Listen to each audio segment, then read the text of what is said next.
So this video has major spoilers for The Last Jedi. You've been warned. Seriously, major spoilers. Hi, and welcome to Is It Worth a Sandwich? I'm Zach Funk. I'm Joe Kira. And this week we're going to be talking about Star Wars The Last Jedi. Guess what? It's worth a sandwich. We've already decided that. Yeah, we went to see it separately. He went on his birthday. I went for a different day. Yeah. Doesn't matter. Loyal viewers, all 5 of you, none of you sent me a card. No, not one of you. No. For shame, Derek. Shame. For shame. For shame, Derek. Shame. Joe, you're not pointing with shame. Oh, sorry, shame. Shame. But anyway, we were going to talk about Star Wars, our love of Star Wars, the new series. We're just going to see where it goes. Yeah, this is going to be just kind of a very loose conversation with probably a bunch of edits in it. So, oh, yeah. So, The Last Jedi, I loved it. You loved it. I absolutely adored that movie. I'm not going to say that it was a perfect movie. No, of course. Because to my knowledge, the only perfect movie was O Brother, Where Art Thou? Okay. But to my knowledge, Limper Films and Muppet Family Christmas. Watch out for the icy patch. Fair enough. So Zach has kind of stayed off the internet and kind of avoided looking at a bunch of the crazy fan theories and some of the other just fun stuff and discussions around the film. Basically, I have stayed away from the nerd outrage because I have no room in my heart for the nerd outrage. I'm happy now. I don't know how to deal with this. So whenever we get to a point in the conversation where there's a lot of discussion stuff that Zach is unaware of, I'm going to let him know, and it'll be really fun to see him react to that. And now to start, I think that actually got me thinking about my favorite part, the one that I have heard the most outrage about. I love that Rey is nobody. Okay, yeah. No, there are a lot of people who say it's like, well, Kylo Ren said it, and that could be a lie, and it's like, but like... And Darth Vader could have been lying when he said it in Empire. Yeah, like, these, like, it just works for the story that she's nobody, and it just adds this beautiful narrative that her parents sold her into slavery for alcohol money. Yes! That is so perfect! Rey is a child that Paul Ryan wants to have nothing. Yeah! And so my point is, I love that she's no one, in the sense that there are so many theories like, is she a Kenobi? Is she this? Is she this? Is she this? The idea that the entire galaxy comes down to these two families, one of which only exists because of Force Jesus, essentially. Yes. But regardless, I love that Rey is an insignificant figure, because the whole thing with so many of these films have been the chosen one, and the Force has all these people, and the idea that anybody could have the Force. Same thing with, like, those little kids that deal with the running, the crap. Yeah, the stable kids. I forget, yes. I don't know the name of the new aliens. They are from books I read in middle school. The giant Eevees. Yes, the giant Eevees. The one kid apparently uses the Force to pick up the broom. Yeah, and he's no one. They never give him a name. They apparently did in the visual dictionary, but, like, no one's reading that that's, like, the average movie. Yeah. No, we're not reading that. And look! So my point is, the Force isn't just about a chosen few. The whole thing's always been the Force flows through everyone. And now it actually is. They're showing it in everyone, not, you are the chosen one. You are the entire galaxy comes down to these two families because we ran out of ideas in the 1500s. Now, the other thing, honestly, I've seen people in, like, comment sections complaining about this. Okay, so Leia floating through through space, yeah, that was kind of dumb.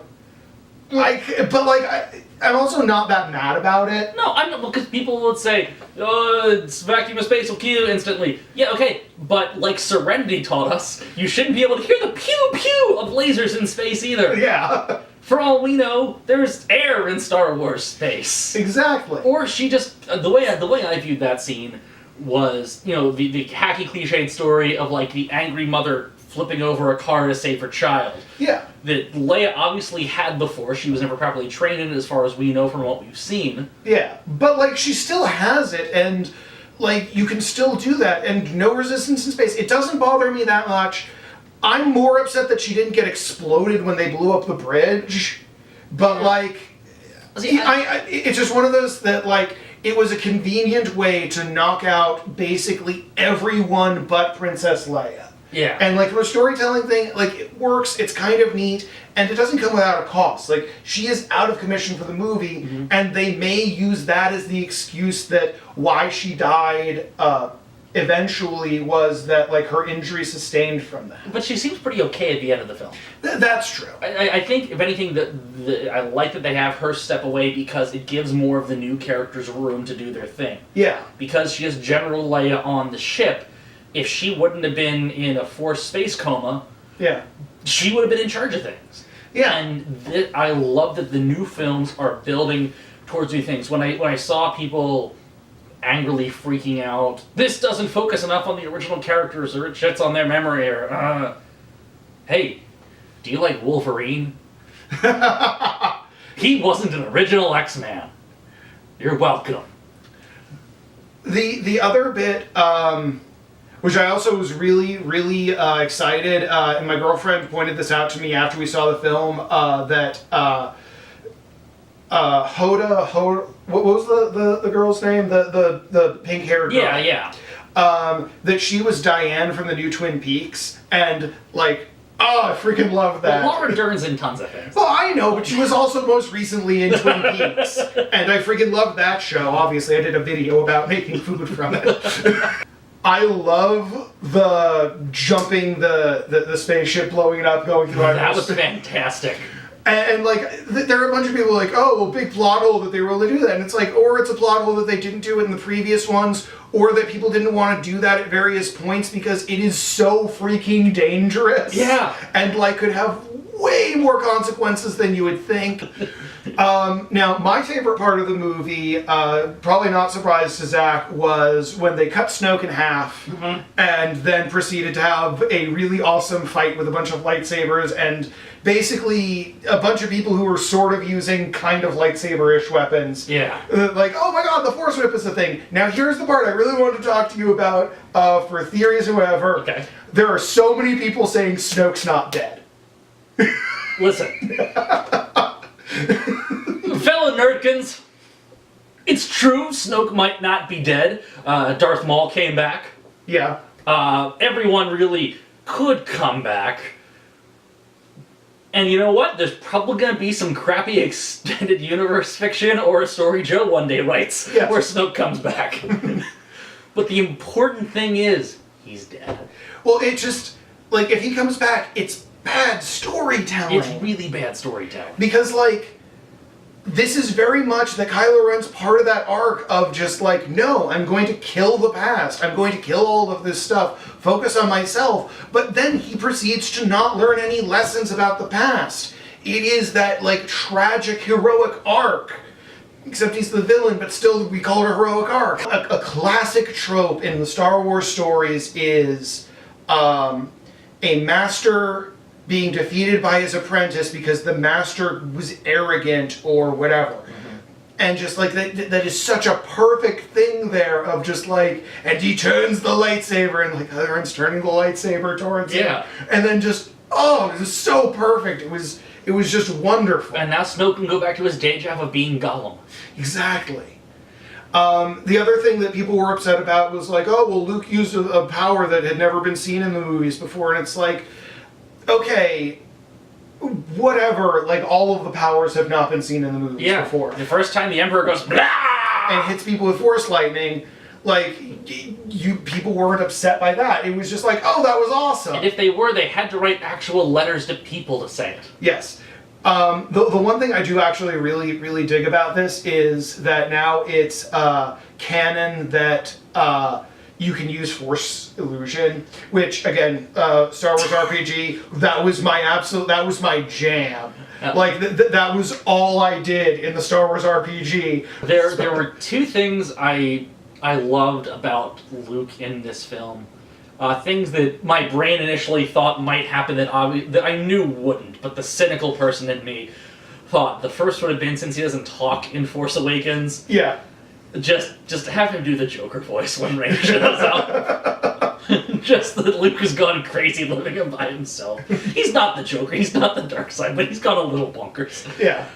And then the other thing is, I love the idea of the big final fight on the salt planet that kicks up like the red sand or dust or whatever it is everywhere. But I think they only did that so they can do that first shot where they're like, kill Luke Skywalker! And then it looks like he's just a giant pile of blood and guts shooting everywhere. Yeah. Because that's all I could think was, I remember I saw him in the theater, and I just went, ha! Because I just thought that's the end of Luke! Like, that just made me laugh so hard. I knew that wouldn't be the case, but I couldn't stop laughing at the idea of the anticlimax of Luke Skywalker is there. Yeah. It's just fatality on Luke. But just like it was that perfect thing of him brushing off the thing, and then Kylo Ren coming out, and then like it was a perfect send off for that character, because like people are very much in love with the extended universe Luke Skywalker, and people get really upset about that he didn't live up to that in the movies, but like that still gets to exist. Yeah. Like it doesn't go away.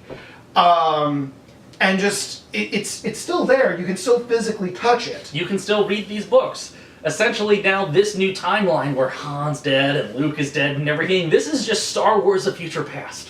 Yeah, and I don't know, just I feel like that the series should move on from those things. Yeah, it kind of sucks that we're never going to get the Thrawn trilogy or something like that, but like... But Thrawn also showed up on Rebels, or one of the shows. Yeah. I think we stopped watching that one. We eventually did. I would like to get back to it at some point. But yeah. the thing is, stories need room to grow. The problem with any of these serialized stories, you know, you can see these are all comic books behind me, is that you have these stories where this is the story that will change Batman forever.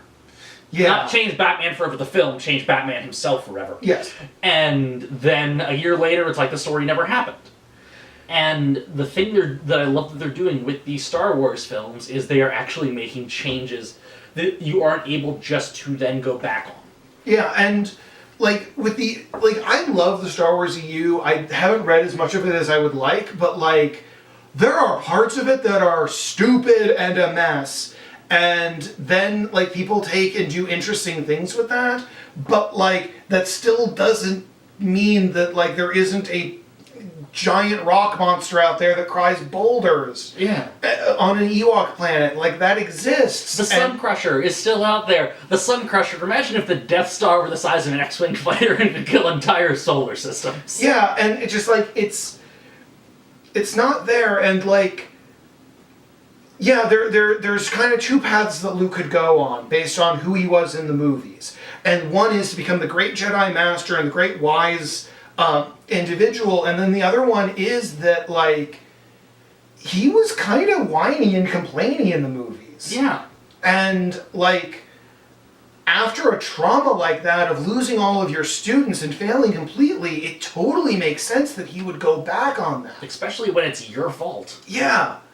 And like I don't know. I feel like it was a really interesting, appropriate thing. And yeah, it would have been really neat to see like a bunch of new Jedi Knights coming out to do the galaxy, but like I feel like now they get to earn that. Yeah. And like I feel like that's probably what the next series of movies after this one will be. And I like that it also takes us away from the Jedi. When we used to play these Star Wars games, I rarely ran Force users because that was just, I didn't like the mechanics of it. But also, I was never one for being a Jedi or being a Sith. I occasionally ran a Force Adept because I didn't like the rigidity of it. Yeah. And the idea that the Force is out there and only has two interpretations across everything. Yeah, and I loved that in there, that like Luke thought the Jedi should end because the Jedi originally were like, well, this is the light side of the Force, this is us. And like I could also see how you would get disillusioned by that. Yeah. So now the part of the video I kind of want to talk about Kylo Ren and now being like the big dark sider. Which dark side person from the expanded universe would you most like to see Kylo Ren interact with? Just either from like this would be cool or fun to see, this would be funny, any capacity. I actually had mine beforehand coming up with this, and this is the only way I could segue into this thing. Alright, it's been so long since I've read these books, so I don't even remember his name, because I read these in middle school, which would have been a long time ago.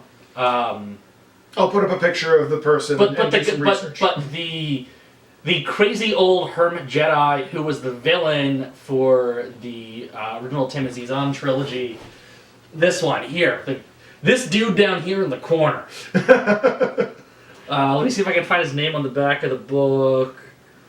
Because this is the Thrawn trilogy as well. But, the Dark Jedi Kaboth. Who is like this crazy old, like, I'm gonna clone people! I think this is the thing where he makes a clone Luke. And this is where Mara Jade comes from. And this isn't clone Luke, but this is where Mara Jade came from. Okay. And he was like, I'm gonna be evil and a crazy old hermit man. And he was a really interesting character, but I read him in middle school, so he probably doesn't hold up now. Yeah. The person I would love to most see Kylo Ren have to interact with is Kreia from Knights of the Old Republic. Yes! Just because, like, that would be because he is so, like, he's trying so hard and looking for himself, and I would love to see Kreia just turn his head inside out, and that, like, have him come back as completely light side, only to do very dark things. Yeah. It's just, like, the most fun that I could think of for that. I could see that. So, the other part that, like, and I'm sure a bunch of people have come to this point, but at the end, where Luke's lightsaber is broken in half by the crystal and all that stuff, I just kept thinking in my head, it's like, she's gonna make a double-bladed lightsaber. Oh my god, I can't wait to see that in the next movie. I can't wait to see Rey have to fight with a double-bladed lightsaber. It's gonna be so awesome. It's gonna be fun that, like, they're going to take that original trope of that only the Darksiders would use a double-bladed lightsaber and just totally turn that around. I'm so looking forward to that. Plus, there's a precedence for that because she uses a staff in the first film. Yeah, I know. And she even fights Luke with the staff for a minute before she grabs his, Darth Vader's lightsaber, and it's just like, oh my god, I love that movie. Joe, as Matt the Radar Tech taught us, how did you feel about Kylo Ren's 8-pack? That was so funny, and like, it was just like, wow, yeah, no, Kylo Ren shredded. Who would have known? Well, Matt the Radar Technician. Yeah, Matt the Radar Technician. I actually watched that right before I came over. Have you not seen it before? No, I hadn't. Okay, it was fantastic. Yeah. We'll put a link in the description. Yeah, if you haven't seen that, you have to. It's fantastic. The thing that actually, a problem that I kind of had with the movie, but like not as much, was the, hey, we're going to go on this crazy mission. Not because it didn't end up mattering or because it broke up the thing too much. It kind of felt like it made the pacing a little odd. Mm-hmm. But what that really got me excited for is I can't wait to see another movie. And I don't know if the Solo movie is going to kind of do it, but like, that gets us to see more of this universe. Mm-hmm. Because, like, aside from seeing, like, upper-class Imperials or whatever, we'd never seen the upper class in Star Wars. And I thought that was such a neat thing to kind of see that, and it makes me really excited for just another Star Wars movie that just isn't part of the main series. Yeah, you really get to just say it's a big galaxy. And like, something I really want to see happen is I want to see some movies that just, like, treat Star Wars as a genre. Mm-hmm. And it's just like, okay, this is a heist movie that just happens to take place in the Star Wars universe. Well, and you think about it, I mean, if we keep up with Disney's idea of we're going to do, like, a movie a year, you can just do that. That's going to happen. And like, that's something I feel like Star Wars is one of the few franchises where you can really do that. It's kind of like how one of the things that Marvel's done nicely is each Marvel film has its own tone. Ant-Man is a heist movie. Yeah. Things like that. And just something where it's not the fate of the galaxy resting on the events of this movie, but like maybe just a couple characters' fortune or something crazy like that. Like, I'm excited to... Like, I'm always excited to see more Star Wars stuff, but this is the first time where I can really see it actually happening. Mm-hmm. Aside from, expanded universe, a book, a comic book, or something like that. But even then, a lot of those focus on, like, important details. I would like, for the film, I would have liked to have gotten more of evil Imperial BB-8. Yeah. I don't know who on the internet first called him BB-Hate. But that person is a genius. Yes, thank you. That just made me laugh so hard, the idea of just evil BB-8. Yeah. Just kind of shifting out. Yeah. Captain Phasma, I forget which cast member it was, said they hope Captain Phasma just becomes the Kenny of the series. Things just, like, she keeps just getting beaten and, like, not being effective. Yeah. I mean, I do feel like that was kind of a waste for her, because she seemed really neat, but, like, that's also something Star Wars does, where Boba Fett looks so cool and is such a badass, and in the expanded universe stuff, he's such a badass. He gets hit in the back of the head and his jetpack blows up. Like, I mean, Captain Phasma is the Boba Fett, I think. Yeah. Which makes the guy who yells, "Traitor!" the Dengar. Yeah. I can't think of what his name is, and I was actually thinking about this before. The Imperial, not the Imperial, the First Order head officer... Hux. I cannot wait to see him get his comeuppance. I almost hope he doesn't die. I just want to see at the end of this, like, Finn just, like, giving him a wedgie and kicking him a bunch. No. Like, I can't wait to see, like, how this character gets beaten up or killed or whatever happens. I can't wait to see him get his comeuppance. And I loved Poe screwing with him through the intercom. Yeah, oh my god, that was so perfect. That was like, oh, so Poe Dameron's been hanging out with Star-Lord. That's nice to see. Well, it's just like, another thing that I've seen people complain about is that there were too many jokes, or it was too whatever, and it's like, that kind of seems to be Disney's thing of, like, these things are serious, but, like, you can still have fun at them. Yeah, life is a mix of everything. Yeah, and it didn't bother me that there were so many jokes. Yeah, and there are things that in the original films are jokes. Yeah. Or things that were meant to be funny. I'm sure to certain things, I'm sure if you were a little kid, the Ewoks were hilarious. Yeah. Because, cuddly, whatever. Yeah. Also, I'm really glad Porgs didn't become the new Ewoks, because if Porgs would have taken down the First Order... Yeah. I mean, there's still another movie left. Damn it, Joe!